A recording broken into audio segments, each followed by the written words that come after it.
Welcome to the Destination Simple podcast, where we share our own daily experiences with simple living so that you feel inspired to find your own path to less stress and more joy. I'm Elizabeth, holistic personal chef from Living Simply Kitchen, and my co-host, Suzanne, is an intentional living consultant. Our podcast is inspired by themes that Suzanne writes about in her intentional living blog. Thanks for listening, and let's dig into today's conversation. Hi, Suzanne. Hi, Elizabeth. Hi. So today we're talking about your blog post called Making and Maintaining Life Changes. That's right. It's one that I wrote a few weeks ago. I was kind of thinking back on all the changes that I've made kind of over the last year and a half since starting my burnout recovery. And I just realized that, that journey was actually really hard, like as much as you're recovering, doing those changes. So anyway, I just explored that a little bit. So I'll just jump right in. I've made a lot of changes in my life, especially going through burnout recovery where changes became a need instead of a desire. But change is hard. The mind doesn't like change, and breaking and creating habits takes work. At the height of my recovery, I mandated myself with doing almost nothing, and this went against the grain of everything I should be doing during the day. But hitting bottom and faced with non-functioning exhaustion meant I had no choice. I started the work of change and recovery. Mostly, this was a lot of self-talk. My brain fought so hard against my rest and relaxation plan. I spent most of the first while just continuously giving myself permission to rest.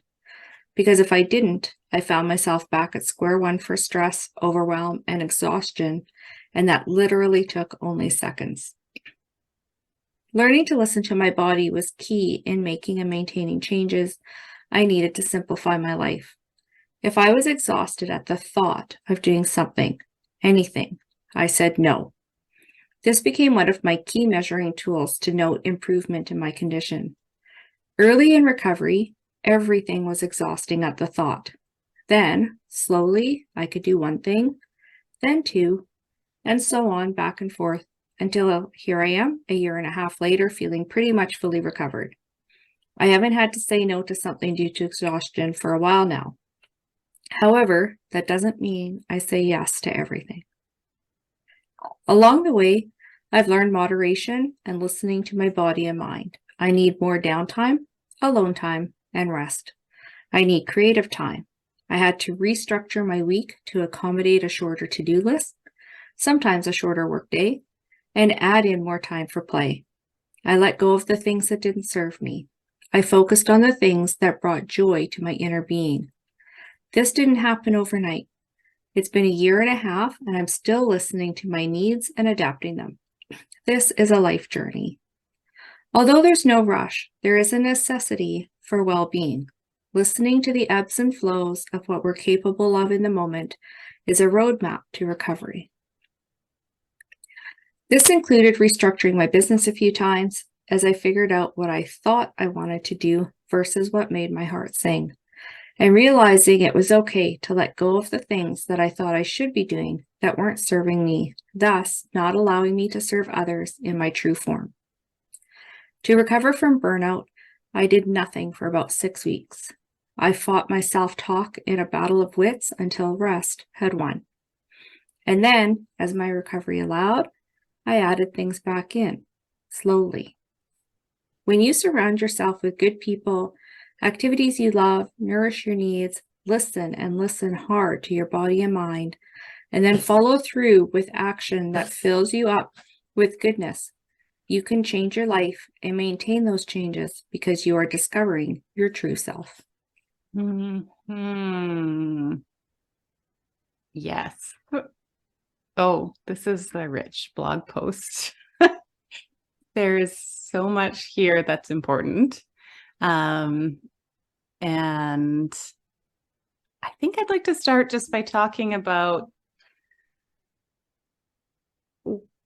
when we're motivated to change our life. Yeah. Like big changes. You were in burnout. So you it was an absolute necessity, right? And I think that's the type of change we're talking about in this episode is when you feel like this change is necessary now. I need something to change. I needs to be met in a different way.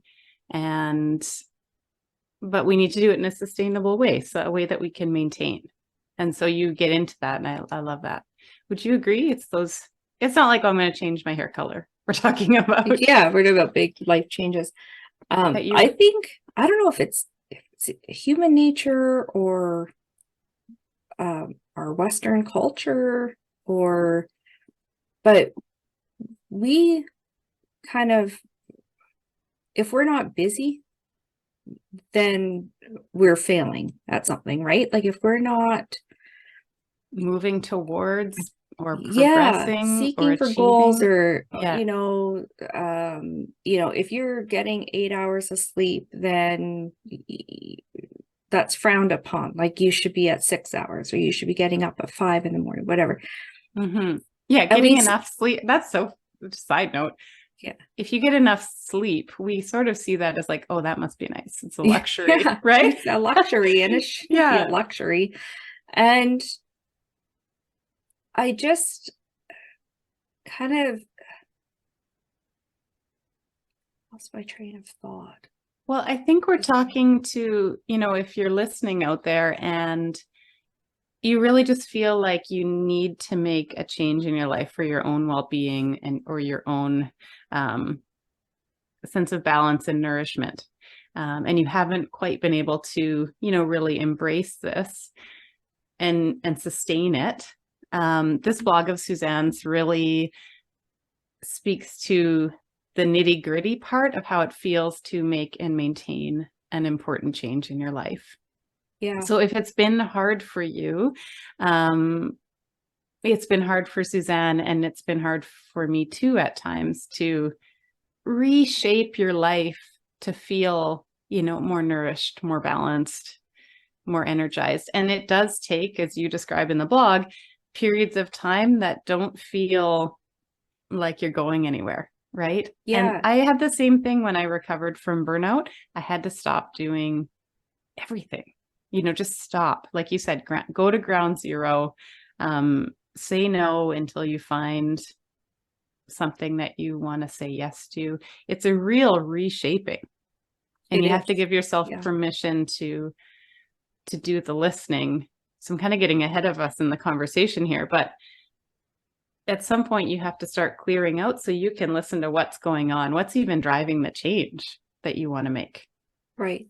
And I think we get very caught up in that we must be busy, must be busy, must be busy. And even if we can see that we're heading towards that brick wall, it's like until we've hit that brick wall, we don't have permission to stop.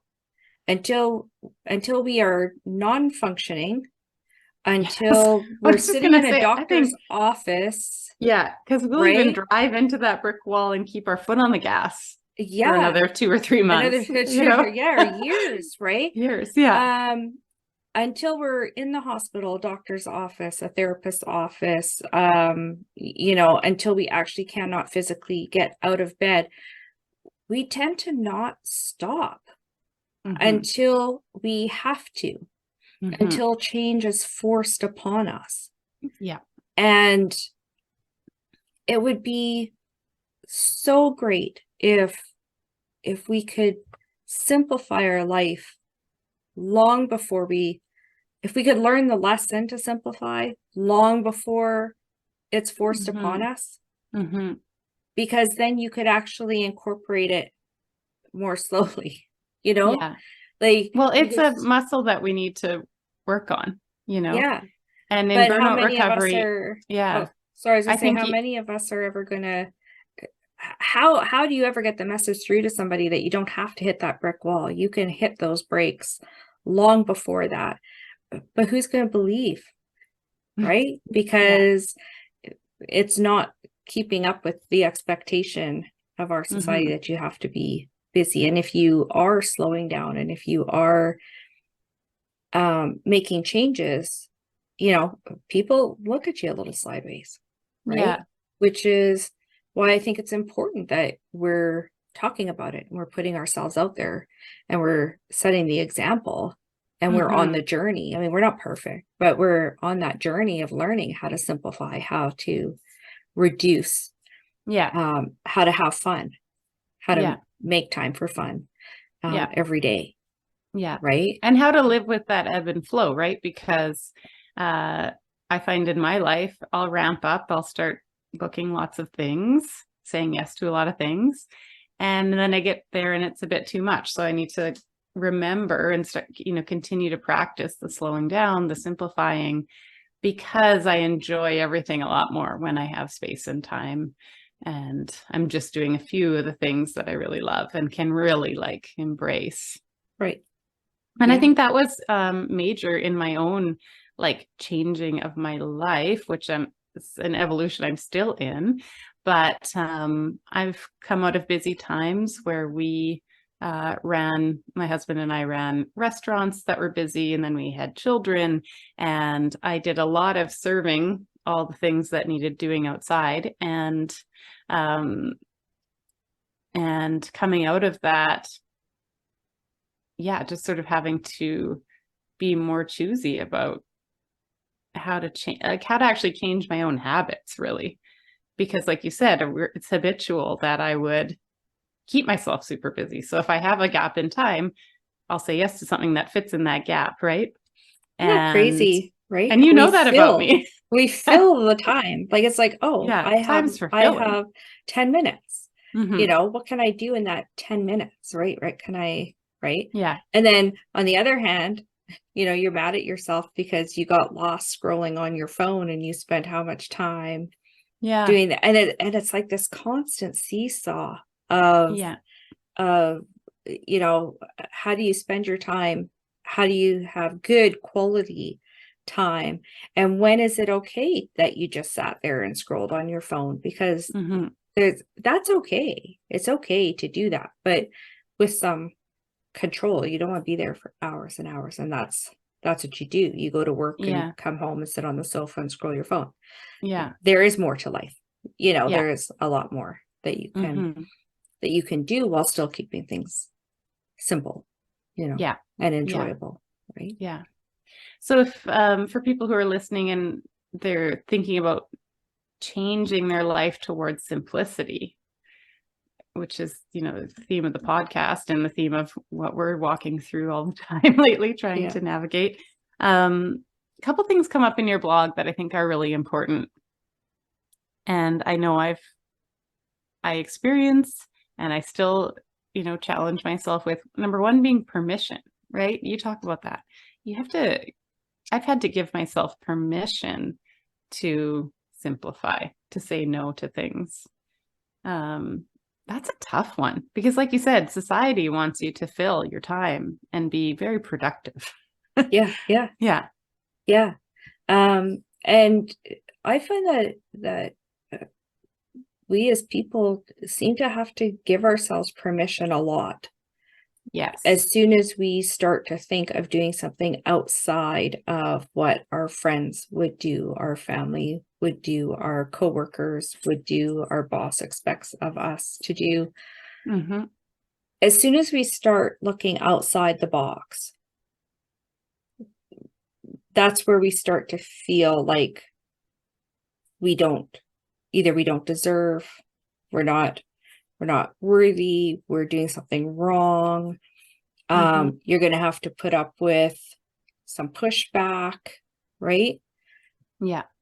What I realized as I was going through the journey is, if I explained to someone that I was going through burnout recovery, there was some understanding there. I think enough people in our society are stressed and have gone through burnout now that there's a little bit less of that, in my experience anyway, less of that stigma of Mm-hmm. around it.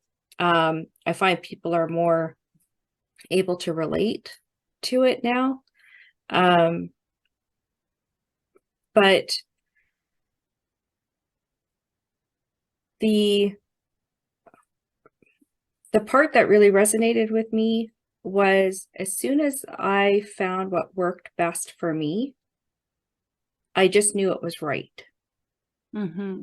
So at that point, whatever anybody else thought or thinks no longer matters.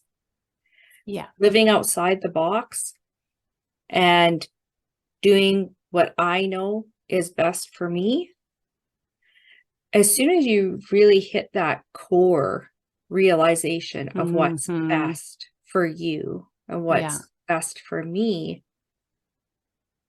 all of a sudden it's that caring what others think just falls away. Yeah, Because because you've recentered, you've reoriented to yeah, your needs. yeah. Yeah. And as soon And as you start meeting your yeah. needs, your own needs, and feeding your needs, and you realize that you feel good, because all these positive things start happening, all these benefits start happening, right? Yeah. And all of a sudden you realize that, why wasn't I doing this for myself a long time ago? Yeah. Why You was I know, constantly responding to outside needs? It's really expectations. hard initially to get over the hump of trying to, make changes towards your own Yeah. well-being. But once you get over the hump, it becomes easier. And I'm And also not sure if part of that comes with as you're getting older too, right? yeah. I think, Yeah. you kind of see the memes and stuff of it's like once you're in your 80s, you no longer care what anybody else thinks. But Yeah. I would like to reach that before I'm 80, Yeah.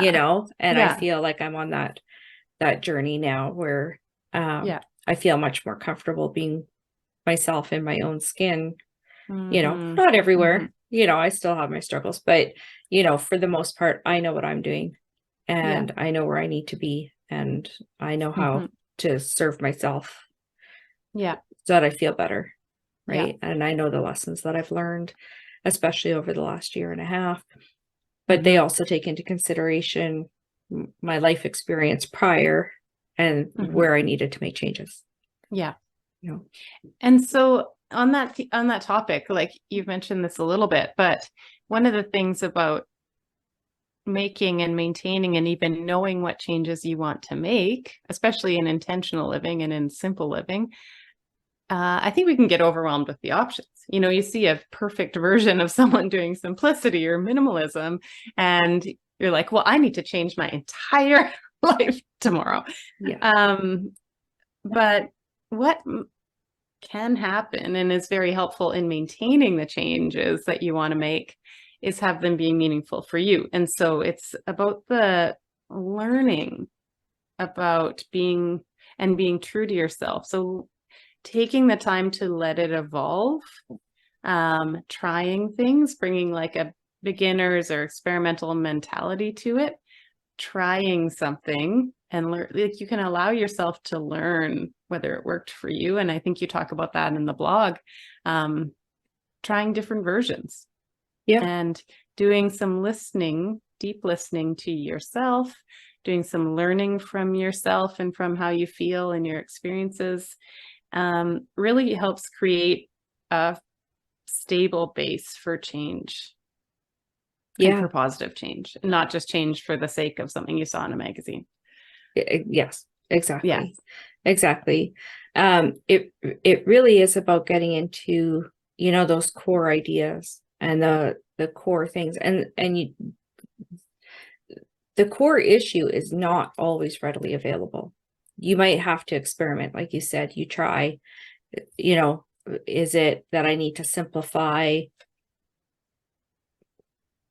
I don't know, my the kids' house? activities or the Yeah, house. Yeah. you know, yeah. um, and is that enough, right? Yeah. Is Yeah. that enough? And if you're Was still that the not right thing? settled, Yeah. yeah, and it takes time. You have Mm-hmm. to be patient, give yourself know that this is not going to happen in days or weeks or months.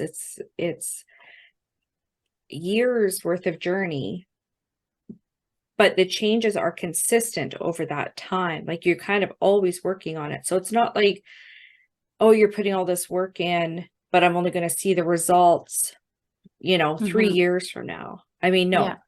No, you start to feel the results right away, but you can't change everything all at once. You And start to feel sustain the it. results Yeah. of the one thing, Yeah. right? Pick the one thing. If that's, Keep building momentum. minimizing your kitchen, because your Mm-hmm. kitchen's always chaos and you're tired of dishes being piled up and your kitchen is so stressful, then focus there. Mm-hmm. But if you're like, but also my calendar is super busy, okay, but let's start with one. Yeah. Which Yeah. one bugs you more? Is your calendar worse or is the kitchen worse? Yeah. Right? And Mm-hmm. then pick which one.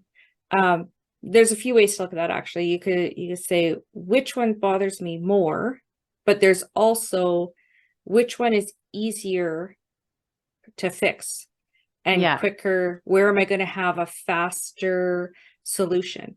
Yeah. Even though it might not be bothering me as much as the other side, right? Mm-hmm. Is it easier to reduce things on your calendar, or is it easier to minimize or organize, declutter Yeah. your kitchen and get some systems in your kitchen so that you stay on top of that chaos? So that you have energy to maybe look at the other side.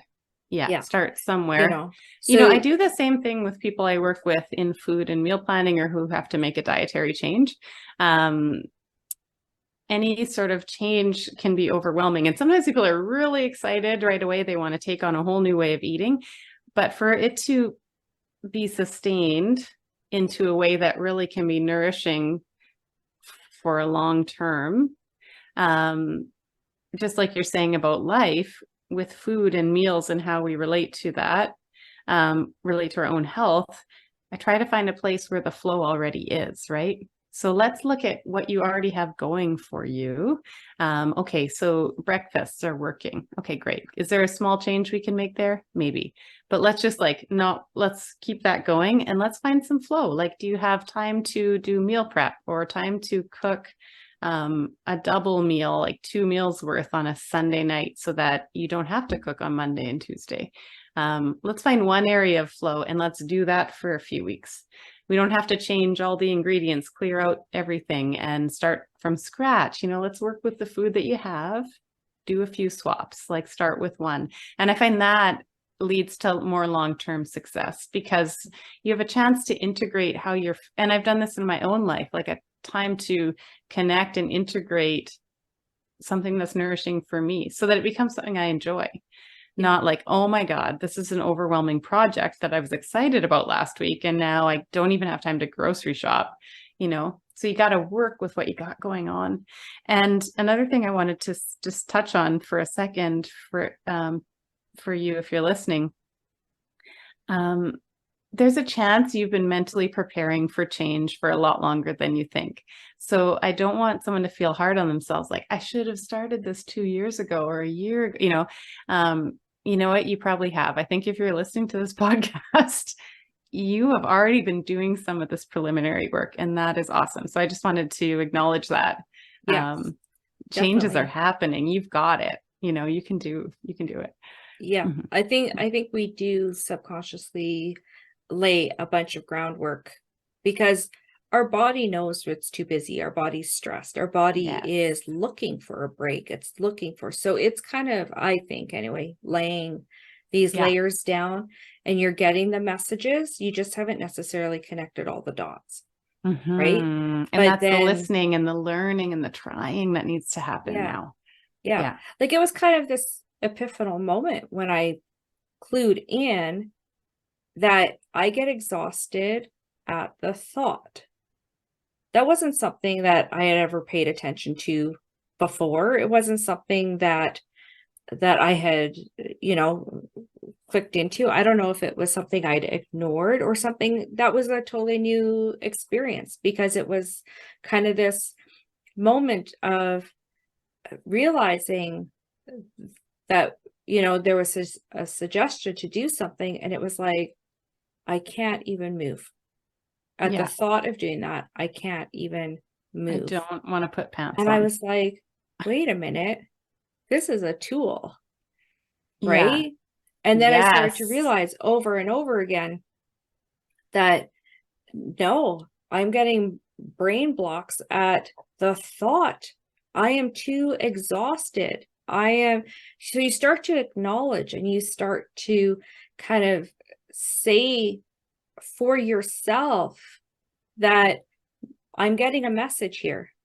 Yeah. And if I ignore it, I'm never going to get better. And, in my case, I was at home with my burnout, but I mean, there's people, they end up in the hospital because they are pushing through that exhaustion. They have nothing else and their body will completely give out. And now you're, who knows how long, right? To recover. Mm-hmm. Mm-hmm. So it's listening to the signs and the signals, the patterns. We all have patterns, but you have to really start paying attention to what they are. Yeah.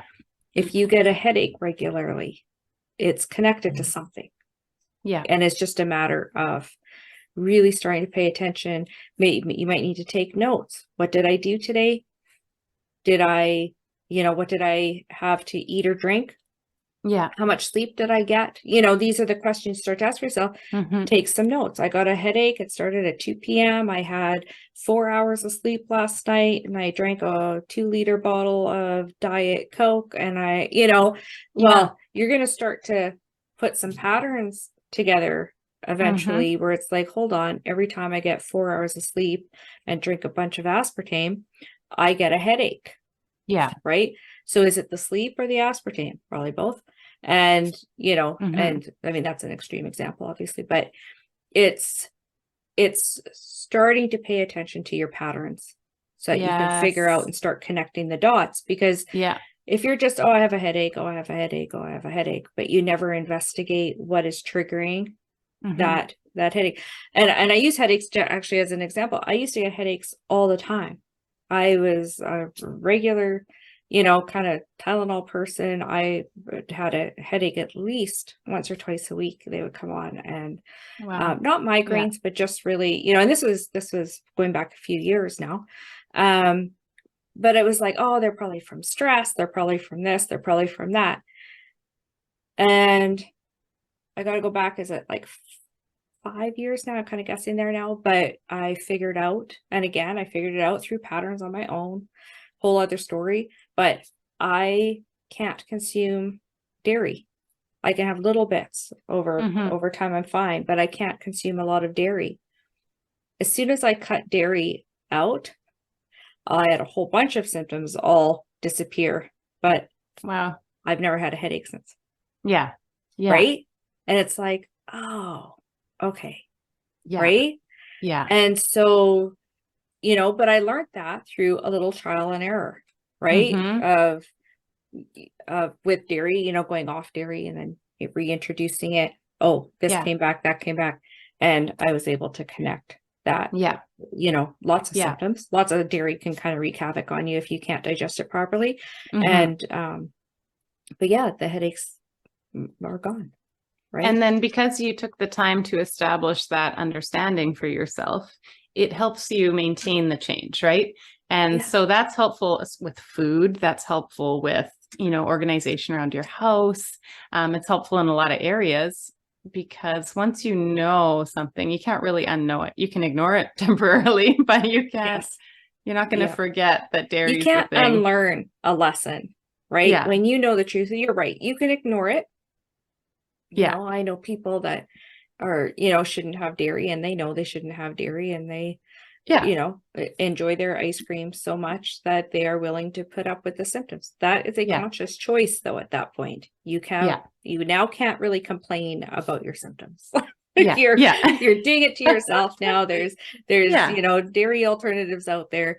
There's other options, but and then I think it leads us back to another thing in your blog, which is moderation, right? So we can make change. We're not going to change our whole life overnight. We can talk about that. But also when we make a change, we can be gentle with ourselves about whether we do it 100% perfectly, impossible, or we can waver a little. Yeah. And we'll know, if you're committed to learning about yourself, then you're going to notice how you feel when things are this way or that way. Which is how I am with busyness. I always go towards my habitual thing, which is a little too much on the plate, but I'm less tolerant of that now. So I'll pull it back, So I don't swing as much, but it's still moderation, and I don't have an absolute way of being. Right. Mm-hmm. Yeah. And I would say that as well. I have learned over the last however many years that I can actually tolerate a little bit of dairy without any issues at all, which makes it a whole lot easier when you go to somebody's house for dinner or to a restaurant, or, that I'm kind of fortunate that it's as long as I don't overdo it, I can, and I've kind of learned also which dairies are worse than others. And, I mean, I've had years now to figure it out, and, and I know when I've overdone it, and right. And I brought that on myself, but you can't point the finger at anybody else other than yourself. If you figured out the pattern, and you know what the correct thing is for you, and sadly, yes, and then if you're not gonna learn your own lessons, then you get to look in the mirror and point that finger straight out, because it's like and if you know what makes you exhausted, if you know what makes you tired, if something it makes you feel ill, if somebody makes you feel they're toxic to you, but you choose to hang out with them because they're part of the group you hang out with, they're all conscious choices, and then if you're in a situation where there is somebody, let's say there is somebody in a group that you're hanging out with and they're not good for you, then either, your choices are to not hang out with that group, or to set some boundaries, very clear boundaries with whoever that person is.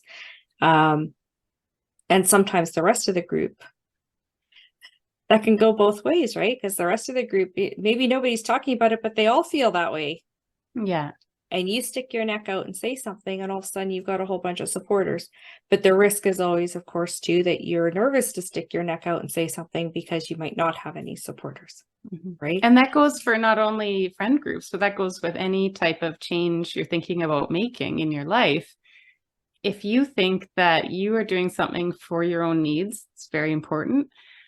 You might have to sort of stick your neck out, or take a risk and say, I need to make this change. It might be to your partner or to your family who's holding expectations of you. But you I'm feeling depleted. Unless I make this change, this isn't going to be good. Right. So when it comes to friends, or when it comes to food, is a really hard thing to change for people because of patterns that you have, habits, and also what might be going on around you in your life. And so part of the learning with food is even to pay attention to what happens when you're out with people, or, going to family events. And maybe you can choose to, enjoy that event in a way that means eating the foods that your family eats. And that's great. But, you do have to navigate that. So you do have to take a risk and stick your neck out for changes sometimes. Say, I'm not going to do it the way everyone's expecting me to, because I'm in a phase now where I'm listening to my needs and paying attention. Yeah. And that it's a really hard place to get to, but it really is what intentional living is all about. It's about stepping away from following the herd. It's about stepping outside of following others' expectations because you think that's what's expected of you, but it doesn't make you feel good. Yeah. Right? Intentional living. It's the shoulds, and I think I should. And yeah. Yeah. It's stepping away and saying, this doesn't feel right. This doesn't feel good. This has been my pattern for years. It could be a family pattern that you've had since birth, but it's never felt right to you. And you spend some time exploring, and whether that's with a friend or someone professional or whatever you need, what does feel right for you then? And once you figure out what does feel right for you, then you know what changes need to be applied to the situation. And sometimes it's not comfortable to make the change, but you know the change is necessary for your own well-being, you know, Mm-hmm. and Mm-hmm. other people, you know, don't always respond well to changes, right? Yeah. Yeah. Let's just talk about some areas of life that you've noticed people make these changes in intentionality.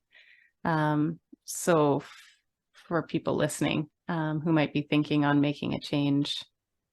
So I would say food and diet is one, or how we relate to food in our bodies is Yeah. a big area of intentionality that can be explored. Food is a Yeah. big one because food is attached to social setting. Food is attached to necessity. You know, Mm-hmm. we need it, right? Mm-hmm. Um, It's and food attached is to emotions, finances, emotions, like it's the right? gamut, right? You know, Yeah. food, it spiders into every area of our life in one way or another. Mm-hmm. And so that becomes something really, really big to navigate. And so it should be something that's navigated um, very intentionally with thought and really figuring out the direction you want to go. And it's complete. Mm-hmm. This is another place too where you experiment a lot, Yes. right? You know, And allow maybe yourself it's, the flexibility to experiment yeah, and not get into a rigid thing. right. Yeah. And it's okay to say, I tried, but it's not making me feel good, you know? Mm-hmm. So this isn't working for me, or this part of what I'm trying isn't working Yeah. for me. And Yeah. so you kind of go back to the drawing board and you know, try something else and keep doing your research.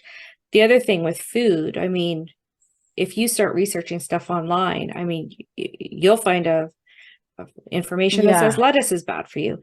You'll Yeah. find information like there's so much contradictory information that's out there that finding the reliable sources is Mm-hmm. important, Mm-hmm. right?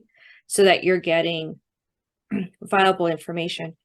But Mm-hmm. nutrition information also changes all the time, right? Yeah. So even for the professionals, it's a constant game of updating on what's new and what's happening, Yeah. and you know, Yeah. so And I found that really important when working with people to like try to flip the orientation to let's talk about what's going to work practically for you. yeah, Because, yeah, it can be so overwhelming to look for nutrition guidance online. And yet you have a very real life that has needs. You might have other people that eat in your house. You have certain cooking skills. So let's like dial into what you need to feel better and what's the next step for exactly. you. And doing that and using your own intuition and gut or with the support of someone, you're going to find something that really works for you. Yeah. Everyone eats and needs different things. And so there isn't one way, and the internet's a really overwhelming place when it comes to nutrition advice.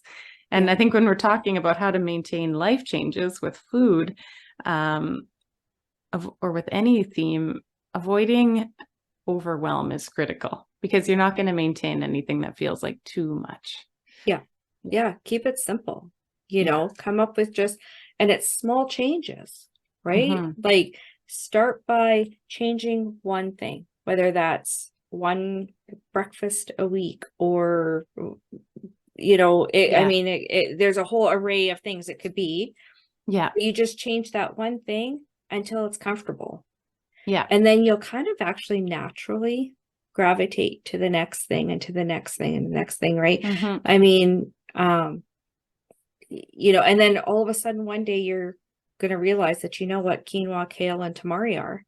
Yeah. And you're And, making, and that's like the you know, three ingredients you use and the it's like, most. how did that happen? Like, how do I know what these things are? Because, you know, 3 Yeah. years ago, I had no idea, And it right? was overwhelming. Yeah. But 3 years ago, I wasn't ready for that information, right? Yeah. It took this long to be ready and to Yeah. learn. And, you know, especially when it comes into food substitutions and all that kind of thing. I mean, it can Yeah. really, Yeah. it takes time. It takes Yeah. time to figure out which direction you want to go and what feels good for Mm-hmm. you.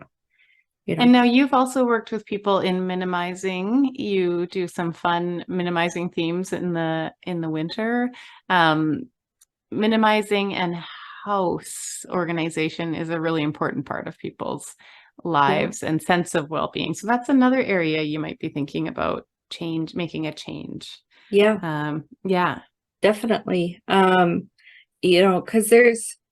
when you're looking at life balance, you're going to have 4, 6, 8 different areas in your life that you're going to kind of look at. And I don't know that there's enough emphasis really that's put on the house.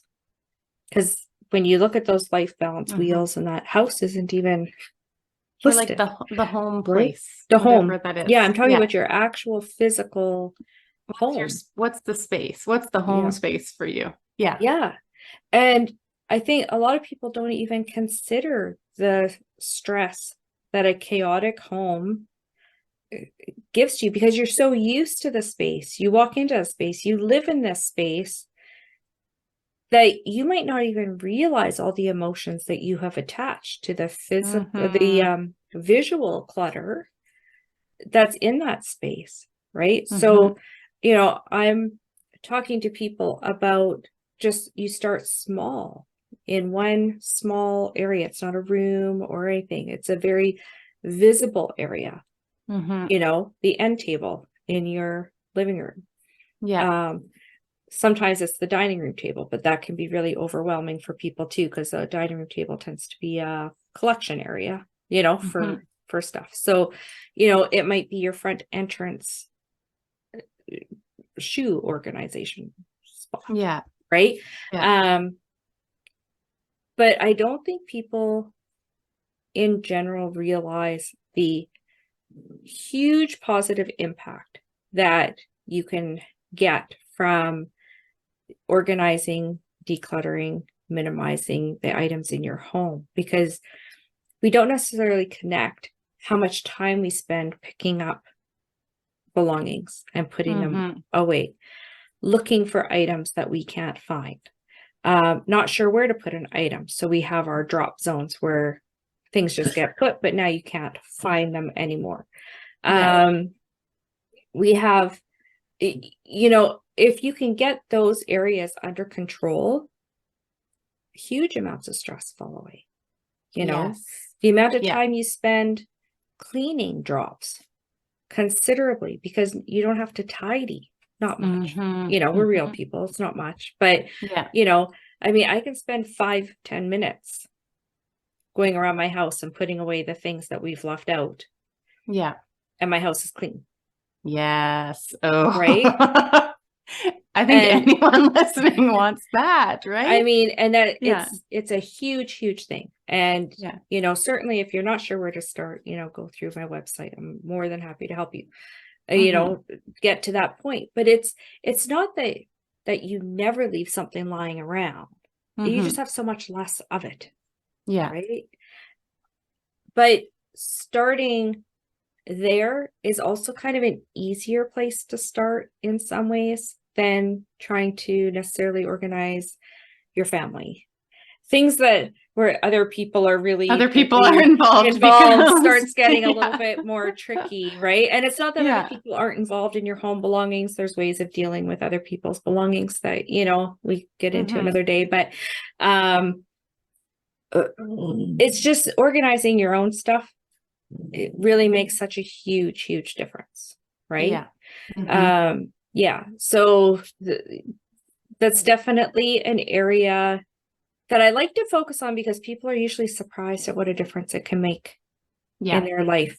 I think sometimes people don't realize that they are stressed to walk in their door after a long day of being away from home at work or whatever. And you walk in your door and it's like, and you're coming home should be that breath of fresh air. Coming home should be that, I'm here to rest and relax, and whatever you think you want your home to be, you don't want to walk into chaos. That's not life-giving, Mm-hmm.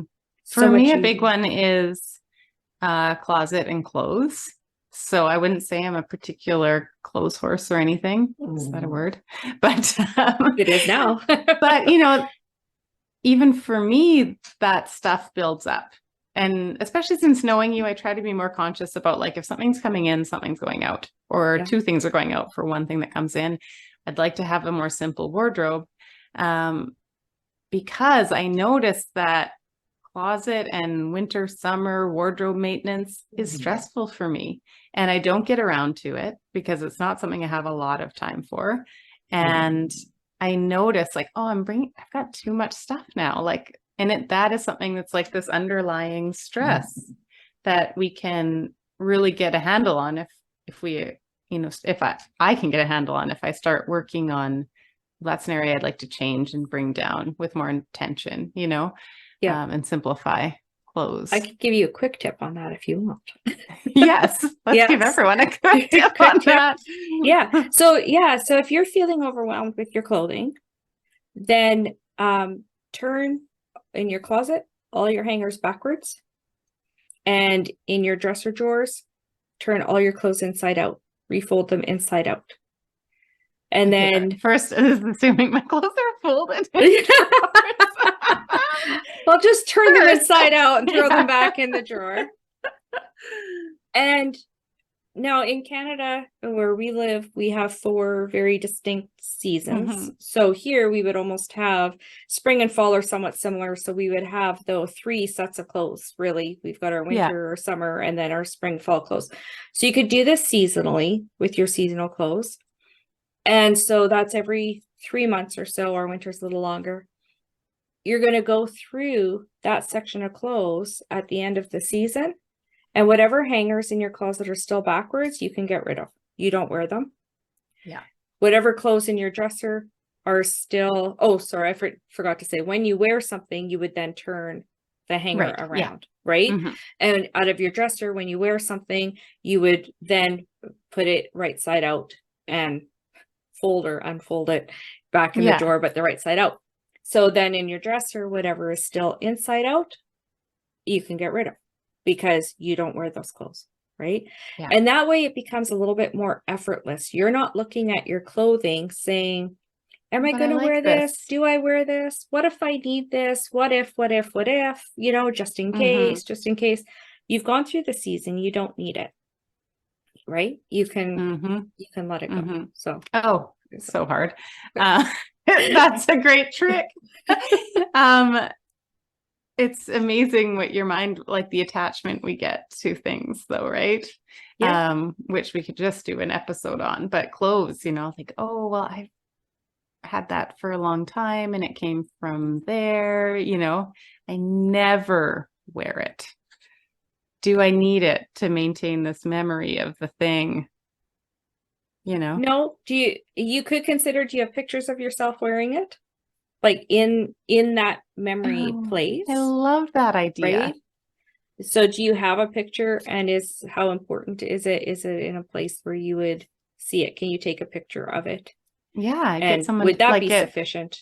Yeah, because someone to take a picture you don't need, get somebody to take a picture of you wearing it in a nice place, right? In a nice background, like actually do like a nice, go to a park or, by a tree or something, right? And get a nice picture of you wearing this outfit. Is that enough to satisfy? Because the picture will connect to the memory. You don't actually need an object to connect to a memory. A picture connects to a memory just fine. We have a kind of a funny travel story. We went to England and we were at Stonehenge. And at that time, I was not minimizing it. And, but I saw this mug that I really wanted in the gift shop at Stonehenge. And by the time I did the Canadian conversion, it was like $42. And I was like, I'm not paying $42 for a mug. And it was these cartoony kind of drawn sheep doing the can in front of Stonehenge in the background. It was very cute. And I said to my husband, I said, we've got those paint your own pottery places. I said, so when I go home, I said, I'm going to take pictures of the mug on all sides. And when I get home, I'm going to go to the paint your own pottery place and I can just draw it myself and it'll be kind of my own version of it, whatever. And I'm not spending $42 on a mug, right? Until we left and I got in the car and we're driving away and I said, hold on a second. I have never walked out of that paint your own pottery place without spending $80. Right. That's what I was thinking. And I'm like, anytime I DIY something, I spend 8 times as long, 3 times as much money. Wait a second. And so we came home. I didn't have the mug. I never went to the paint your own pottery place to paint it because it just was suddenly ridiculous. But you know what? I've got pictures of that mug. Of the mug. I've got pictures of it in my photo album. And I tell this story oddly regularly. Yeah. Right? Yeah.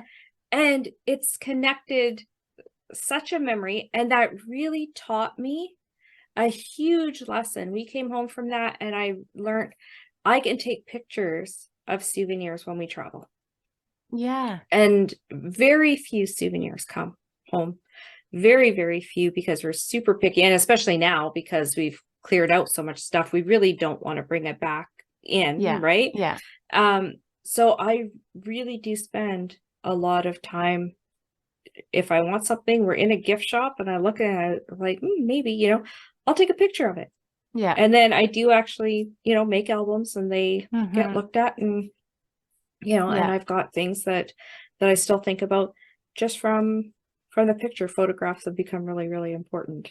Well, they've kind of always been important to me, but in particular for now, it's even for souvenirs where it's like, yeah, you want that? You like that? Here, let me take a picture of it for you. And actually, it's a better experience and story overall, right? Than just having the magnet on your fridge, which is like, oh yeah, we went there. But like now you have, it's kind of fun. That's great. I love that. Yeah. So just before we kind of wrap up this episode, I just want to run down what I think I gleaned from your blog as far as like the general sort of keys to changing and maintaining changes. So first important one is like giving yourself permission to acknowledge that a change needs making and that you have needs that have changed or are unmet, whatever. The permission, just permission to even acknowledge and permission to start trying. Moderation. So in any area of life where you're trying to make a change, let yourself start somewhere. Like you were saying, start somewhere small. Start with one thing. Don't overwhelm yourself with change, especially if it's because you've been pushed up against burnout. You can't. So one thing that you've said before, and I have too, if it's a burnout thing for you or overwhelm, overstressed, you might have to actually just take your life back down to zero and say no to a lot of things. And that is not nothing. That's not doing nothing. It might not feel like society has any room for that, but what you're doing is reevaluating everything, and reworking your life from zero and starting to pay attention better than you were before to what's working for you. And starting to accept areas where things are true to yourself. And letting yourself learn through experimenting, through trying what is true and what is a yes for you. And these are all the building blocks and the launch pad for maintaining some big changes. Yeah. The biggest one is the small bites. I think it took a really, really, really long time for me to learn small bites because small bites. I love that. I always, want it all to be perfect before, I do something. And I've really learned that it's, it's the way it is. And we're going to start with this and, we'll add to it later. We'll adjust it later. We'll make the changes later. Diet wise, I would maybe want to change over my entire kitchen with a whole bunch of replace all these ingredients all at once. It's expensive. It's not worth it to do that. Finish what you have. As you finish stuff, replace, right? replace with the alternate product, whatever that is. Finish what you have first. Yes. It is so costly, and especially groceries nowadays, but it's so costly to replace a whole bunch of stuff all at once. Yeah. Just use it up and then replace with something else. And that kind of goes like across the board. Like, and it's I just want to add to that too, like the shame you might generate by not doing the big change all the way. So you spend a lot of money buying all the new equipment or ingredients or household organization stuff you need, but you can't finish it because it's too big of a project, or it just sits there. That actually just adds to the shame and the feeling bad about the fact that you're not doing the change. So do yourself a favor of not overwhelming yourself and just taking a small doable bite, whatever the next thing is. And and don't buy into the big. I mean, you can have the big picture, but break it down. And if you're not sure how to break it down, that's when you're starting to reach out to, someone like in the kitchen, someone like you, someone like me, where you get the idea of how to start small. I started out by taking my favorite recipes, and as I made them, I would look at the recipe and be like, okay, well, now I know that this and this and this are not healthy ingredients. What can I start to replace those ingredients with? And as I love that actually, because you still get the enjoyment of your favorite recipe. And you're learning to tweak it towards health, but so it might taste a little different or something, but you still get enjoyment, which I think is important to changing as well, is moving in a direction that still is enjoyable for you. It shouldn't feel like, well, now my life sucks because I can never eat dairy again. Just like life is over. Exactly. But you know what? And the one thing I can tell one thing I absolutely missed was Campbell's mushroom soup when I started, making the switches over to eating healthier. I mean, there is no canned soup in my house nowadays at all whatsoever. But when I first started, it was like Campbell's mushroom soup was my very favorite soup with a grilled cheese sandwich. I mean, all the dairy in there, right? It was just, and I was like, I can't ever have mushroom soup again. I can't ever have mushroom soup again. And, I think it was when we were taking our nutrition course where we met, right? And for one of my projects there, we had to make up our own recipes. And I was like craving whatever this mushroom soup. And I thought, I'm going to figure it out. I'm going to figure out a mushroom soup recipe because I miss mushroom soup, right? And I did. And I mean, does it taste like Campbell's mushroom soup? No, but it's amazing. It tastes amazing. Even I can say that. But I have served it to company. My husband loves it and will ask, hey, I want some mushroom soup. Can you make some of your mushroom soup? And so you can adapt and change. It's having the open mind. It's having, if I made my own mushroom soup and expected it to taste exactly like Campbell's mushroom soup. And that's the only standard. I will always be disappointed. But Yeah. I made a mushroom soup that tastes amazing in its own right. And to me, I'm biased, tastes better than Campbell's mushroom soup, right? And so when there's a will, there's a way. And if you decide to make the change and you decide to be more intentional, you'll find the way, right? You'll start to open your mind up to different ideas. It's really important to intentional living to be able to do that, because if you're so set in it must be this way, I've done it this way for so long, this is the only way to do it, this is the way my family did it, my mother will shoot me if I don't do it this way, then you're never going to get to intentional living because you're going to be so full of excuses. And expectation, that's still an outside expectation that's maybe not tied to yourself or what you can learn about your needs and how to nourish those needs. So it's making that decision that or the recognition that you need a change.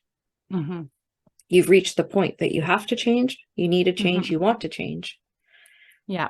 And then it's opening up your mind to how those changes are going to impact you, and know that as humans in general, we don't like change. So you start to resist it at first, right? You have to kind of go through the process, but that's where intentional thinking comes in, intentional living comes in, where you kind of make a decision. You make a choice. This is how I want my life to be. This is the direction I want to go in. So these are the steps I'm going to take to start making that a reality, right? But the smaller the steps, the easier it is to make those changes. And to repeat. Yeah. If you try to do too much all at once, your whole body system will rebel, right? Because you're putting too much on it. Yeah. Well, that was a great blog post. And so check it out on Suzanne's blog. It's called Making and Maintaining Life Changes. Yeah. Is that right? Well, and I'll link to it in the show notes. That's correct.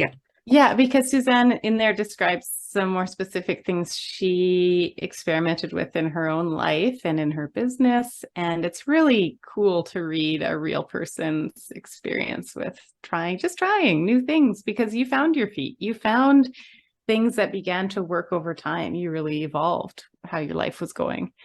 So check out the blog for sure. Thanks for listening. Remember to subscribe so you don't miss an episode. If you love what you're hearing, leaving us a review goes a long way, and we truly appreciate it. If you have questions about intentional living or how to simplify your life, comments about this episode or any past episodes, or even have a topic you'd love to hear us chat about, please email Elizabeth and myself, Suzanne, at destinationsimple.podcast@gmail.com. We'd be thrilled to hear from you.